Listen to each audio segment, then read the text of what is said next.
Hello guys, आज के इस वीडियो में हम लोग क्लास 10 का मैथ प्रश्नावली 9.1 का क्वेश्चन नंबर 6 पढ़ेंगे।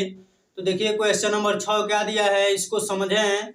तो कहा है कि 1.5 मीटर लंबा एक लड़का 30 मीटर ऊंचे एक भवन से कुछ दूरी पर खड़ा है। यानी बात करें तो एक मीनार, एक क्या है, भवन है, एक भवन है, ठीक है, और वह 30 मीटर का ऊंचाई पे है। 30 मीटर ऊंचा क्या है, भवन है। तो ये 30 मीटर भवन हो गया, ठीक है, इसकी ऊंचाई 30 मीटर हो गया। और कह रहा है इस भवन से कुछ दूरी पर क्या है कि एक लड़का खड़ा है। क्या खड़ा है? लड़का खड़ा है, और इसकी ऊंचाई दे रखा है 1.5 मीटर। तो ये मान लिया जाए क्या है, भूमि है, ये भूमि है। तो इस प्रकार यह भवन हो गया 30 मीटर का, और यहाँ पे एक लड़का खड़ा है 1.5 मीटर का। कोई दिक्कत नहीं है। कह रहा है तब वह ऊंचे भवन, जब वह ऊंचे भवन की ओर जाता है तब उसकी आंख से भवन के शिखर का उन्नयन कोण 30 से 60 हो जाता है। यानी इसकी आंख, जैसे मान लिया जाए कि हम यहाँ पे खड़े हैं, तो यानी हमारा जमीन से लेकर और यहाँ तक हाइट कुछ ना कुछ होगा। तो मान लिया जाए हमारा हाइट 1.5 है, और हम यहाँ पे 1.5 हाइट पे खड़े हैं, तो हमारा आंख टोटल बात किया जाए तो लगभग 1.5 के करीब होगा। और यहाँ से एक भवन है, तो उसको हम लोग को शिखर को देखना है। तो क्या करेंगे, आंख ऊपर उठाएंगे तो 30 अंश का कोण बनेगा। लेकिन यानी यहाँ से ना हो रहा है, टोटल यहाँ से 30 अंश का कोण है। कितने अंश का? 30 अंश का। शिखर का कोण कितना है? 30 अंश का। तो ये बताइए कि यहाँ से जो यहाँ पे जाएंगे टोटल, यानी भवन के ओर जाएंगे, तो हमारा आंख क्षैतिज रेखा में कार्य करेगा, अर्थात कुछ ऐसे बनेगा। कोई दिक्कत नहीं है। अब देखिए यहाँ पे बना है 30 अंश। कितना अंश?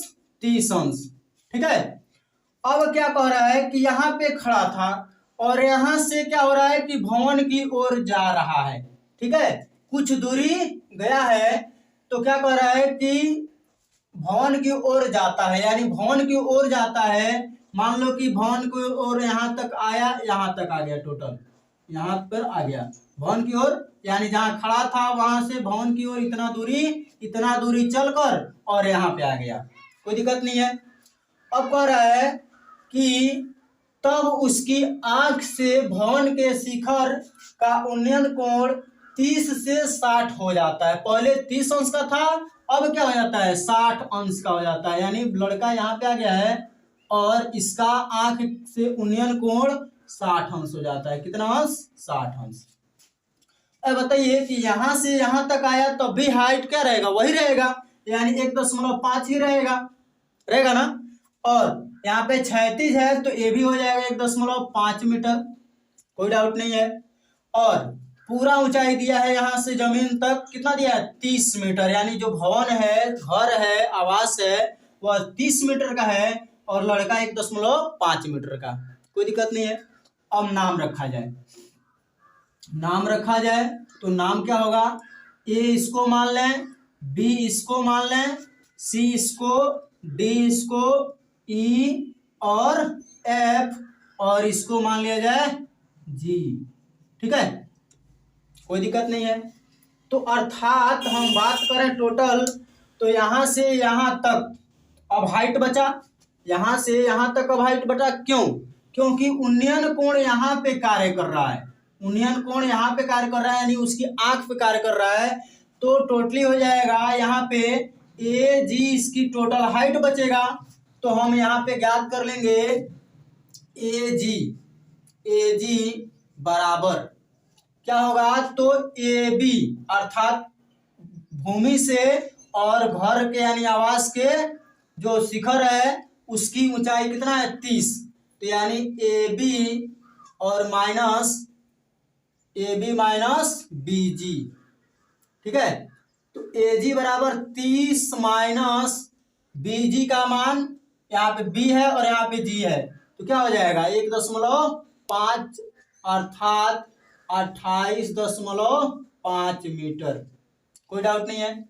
यानी बात करें तो यहां से इसकी हाइट हो गया 28.5 मीटर, यहां से यहां तक। है बात समझ में? अब चलिए एक और कि यहां से टोटल हम लोग को ज्ञात करना है क्या चीज, तो बताइए कि वह भवन की ओर कितनी दूरी चलकर गया। तो पहले था यहाँ पे और यहाँ से चलकर और यहाँ पे आ गया, यानी हम लोग को यह दूरी ज्ञात करना है। यह दूरी मान लिया जाए x है, यानी वह x दूरी चलकर और भवन की ओर गया। ठीक, तो यहाँ पे हम टोटली बात करें तो होगा माना वह x दूरी तय करके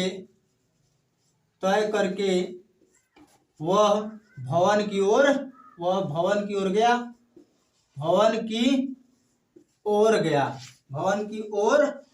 गया। कोई दिक्कत नहीं है यहाँ तक। अब समझिए, अब हम लोग क्या करना है, यहां से यहां तक दूरी ज्ञात करना है, यानी DF ज्ञात करना है।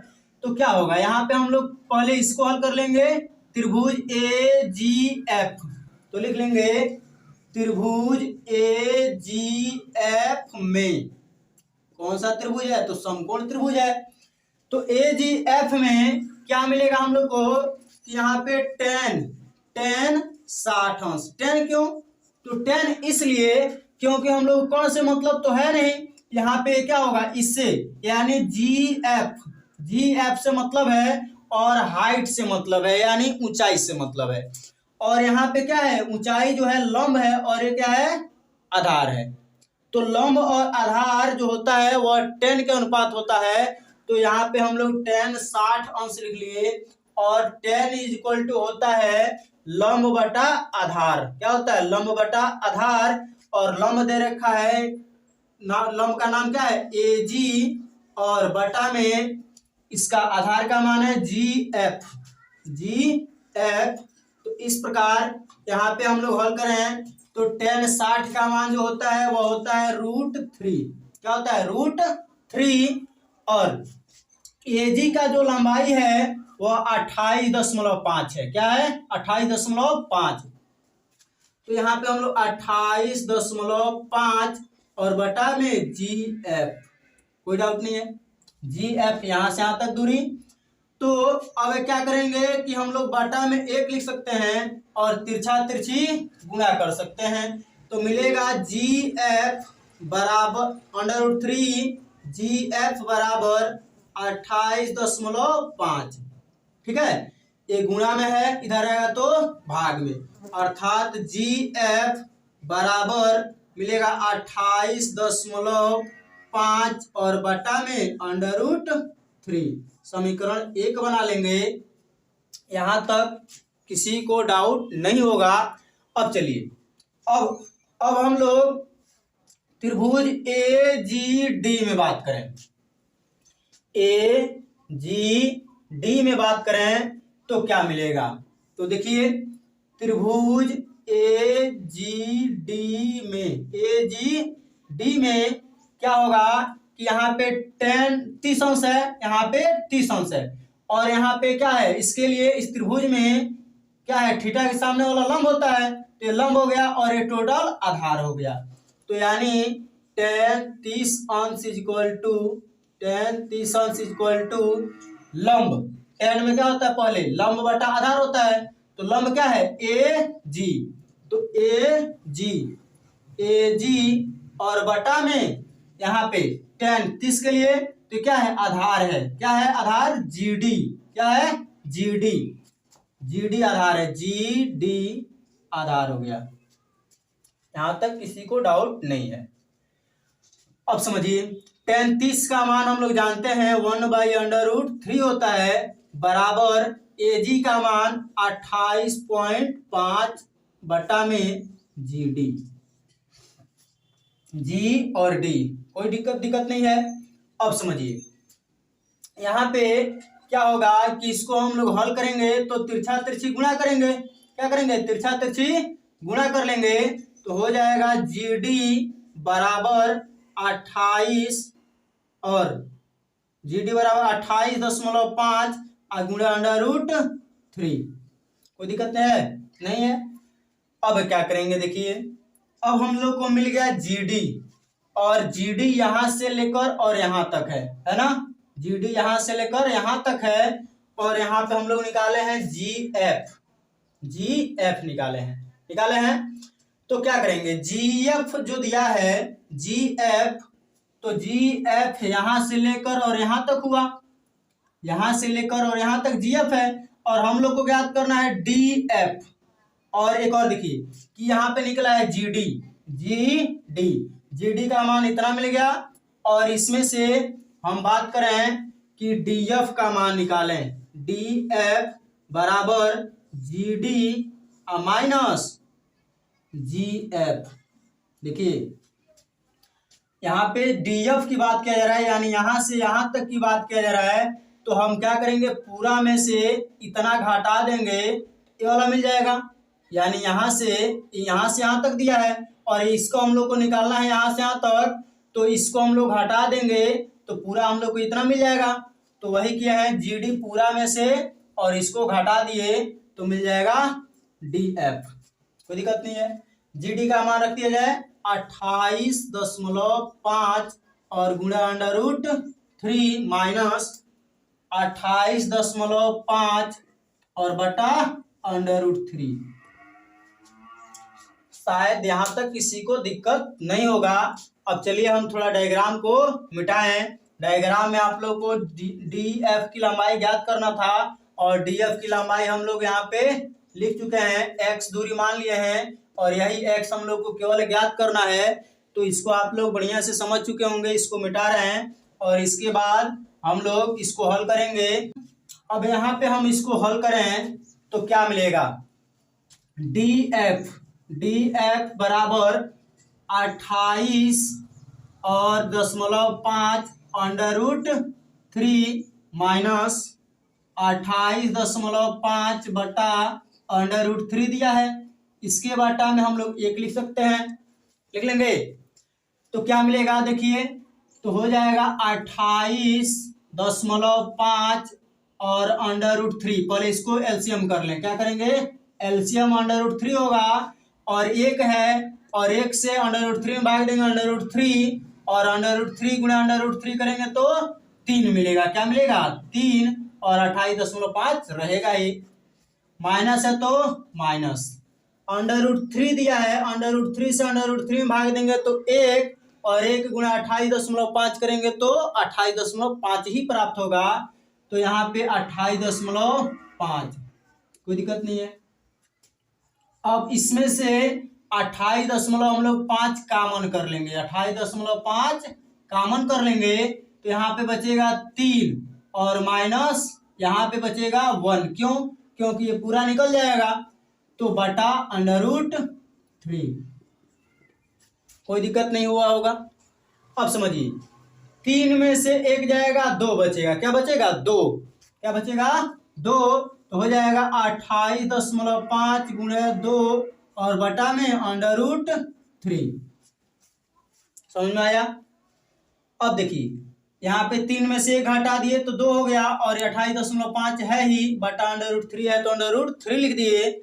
अब चलिए इसका गुणा कराएंगे तो 2 पचे 10, क्या आएगा 10 और 2 8 है 16 और 1 हासिल था ना तो 16 1 17, हासिल 1, 2 दूना 4, 1 हासिल 5, यानी 57.0। क्यों दशमलव, यहाँ पे 1 अंक बाद था तो 1 अंक बाद लगा दिए, बटा √3 है। √3 दिया है तो 0.57 के बाद से क्या है, 0 है तो उसको छोड़ देंगे और यहाँ पे परमीकरण करेंगे। √3 दिया है तो परमीकरण तो क्या होगा, 57 बटा √3 और इंटू √3 बटा √3।